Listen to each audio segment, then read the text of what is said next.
Welcome back to another episode of Rock Boys Football. The college football playoff rankings for Week 11 just released. The Oregon Ducks staying put at the number 6 team in the country. Many fans, like y'all know how I feel about this Oregon Ducks program. I think they look like one of, if not the best team in college football. Want to talk about where the Oregon Ducks stand right now and what their resume is going to look like at the end of the year and why they should be in the college football playoffs if they continue to win their games. Before we do, just want to say thank you to you guys and definitely a special shout out to the Oregon fans. You all know this is a program I love talking about. The amount of support, the Go Ducks in the comment section from all the Oregon fans, it's been amazing. You guys have been absolutely awesome. So if you do enjoy the content, you want to support the fellas, consider subscribing to the channel.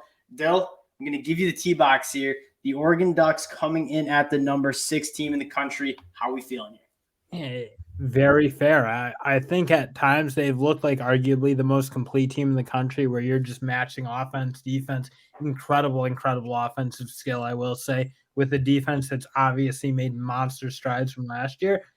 I mean, with the one loss, you can't put them over any of these other teams that are over them right now based on, again, just how the college football playoff committee is going to rank them. All those nerds sit in the conference room and stack teams. I will say for Oregon fans and how excited you can be, one, out of all the one-loss teams in college football, the college football playoff committee, them nerds, do think you are the number 1 team with 1 loss, right? And they're coming in at number 6. It's the number 1 evaluated team with 1 loss on their schedule. And even better, like you're probably going to, and if you're an Oregon fan, you're probably rooting for Washington to run the table, go undefeated, and get your lick back in the Pac-12 championship game 1. Oregon has looked like an absolute powerhouse of a team. And unlike a lot of other teams in that 1-loss situation, it's looking like you'll get a rematch to kind of avenge that 1 loss and show you're the better team. And if you can do that, sitting at number 6 right now, how they've looked, it's really hard to see the college football playoff committee not giving the nod to the Oregon Ducks here. Yeah, and honestly, there's probably no discussing it. I mean, we're going to get on and talk about it because, like, what else are you going to do on a Tuesday night in the fall? It's college football season. You talk college football, news came out, rankings came out. You just break them down. But, I mean, there's no doubt in anyone's mind, I don't think, that if Oregon handles their business, I don't care if Washington loses 2 games. I don't care about anything. If Oregon runs it, they're in. No, 100% chance. And I think what's most important is – and if style points do matter, the Oregon Ducks are passing with flying colors in the style point department. You go on the road and absolutely road grade a Utah Utes team that, I remind you, comes in as a top 20 team. You're going to have a chance to beat an Oregon State team that is the number 12 best team, and you're going to have the opportunity to get your rematch against Washington. And throw away the resume and what you use to formulate these college football rankings and just watch this Oregon Ducks team play. They're one of the best teams in college football. And so, yeah, as much as resumes matter, I hope that committee that just uses their college football fandom and their eyeballs, watch this Oregon team, and you get the sense like this is a team that nobody wants to play in the college football playoffs. You look at just some of the numbers. I mean, the number 2 team in scoring offense, averaging 43 points per game. Number 3 in yards per play, 7.4 yards per play. You look at the defensive side of the ball, and you speak of Bo Nix looking like a Heisman, Bucky Irving looking like the best running back in college football. Then you go to the defensive side of the ball. Number 12 in the country in points per game allowed at 17.1. Only 4.6 yards per play allowed. That's 13th in the best country. Name me another Power 5 team that is top 15 in pretty much every metric you use to evaluate a college football team, because it's the Oregon Ducks pretty much.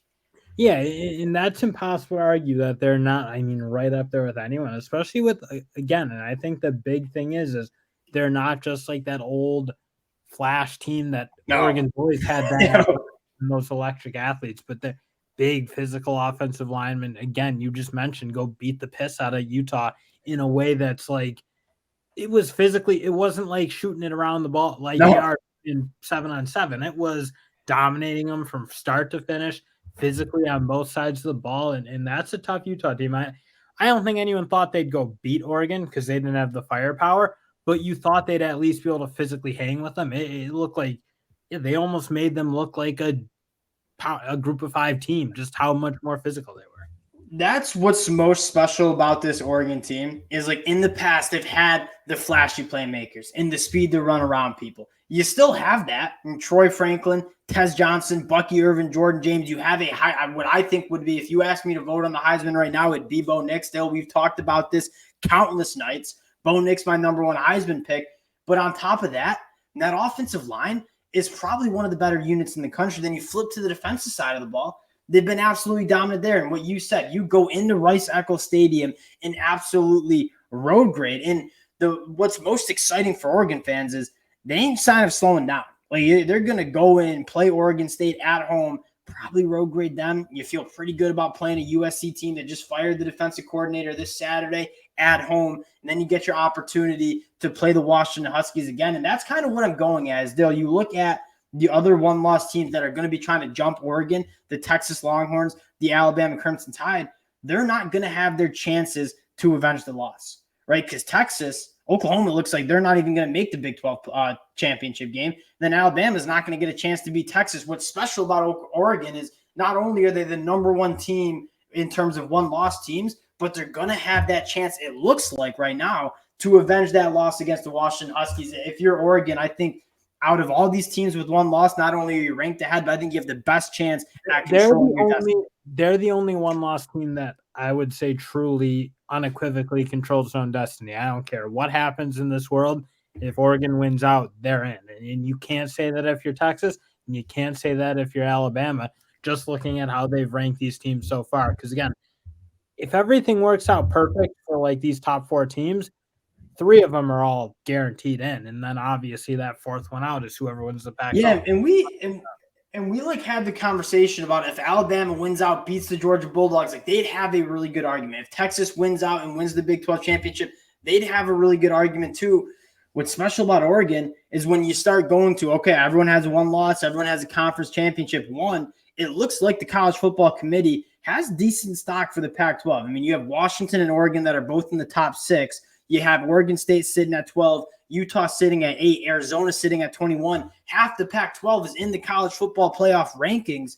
The Pac-12 championship means a lot more this year than it has in the past. And I think that is just kind of the cherry on top for the Oregon Ducks in their Pac-12 isn't the afterthought. Pac-12 is better in the Big Ten, it's better in the ACC, and it's better in the Big 12 right now. Yes. You make an argument for the SEC, but you make an argument for the Pac-12 too. So they're right up there with the it's 1 and 2 in terms of depth and strength of overall conference. Obviously, at the top, Big Ten's really, really good, but that middle is a joke, and you can tell by this rankings that it's horrific. The Pac-12, good right through. I mean, Oregon State being like that third team, it really good, and then obviously followed by teams like Utah, and even USC is not they probably belong on this list. You can tell right. Like, say USC spank Tulane, and I know they lost the bowl game last year, but on a neutral site, that's not a very close line. What about the USC Trojans matching up against the Iowa Hawkeyes? The Iowa Hawkeyes that are averaging, I mind you, 19 points per game. Like, yeah, they're throwing Iowa in there because they only have 2 losses, but you're taking a middle-of-the-road Pac-12 team, and you could play them in Kinnick Stadium. I don't care. Like, there's no chance Iowa can hang with USC. UCLA. I mean, I'm taking those teams to go and beat the Iowa Hawkeyes. Hell, Colorado, who's one of the bottom teams in the Pac-12, beat Nebraska. And Nebraska's fighting for a Big Ten championship. Nebraska and Iowa is going to be a dogfight. We all know that's going to be like a 10-7. Yeah, it's going to be a battle. You look at this Oregon team, and again, throw away the conversation we just had about the resume. Like, this is a wagon. And again, they're not playing with their food like Texas plays with their food against Kansas State. There's been some teams that are not dominating since that loss against Washington. Oregon is on a warpath. It doesn't look like it's stopping anytime soon. This is clearly a team that if they win out, they're a top 4 team, and most college football fans across the country need them in the playoffs. The Oregon Ducks controlling their own destiny, I think, in a major way. Massive news for them in the rankings that they stayed number 6. Appreciate you guys rocking with the fellas. Again, if you do enjoy the content, consider subscribing to the channel, and we'll talk to y'all later. Peace.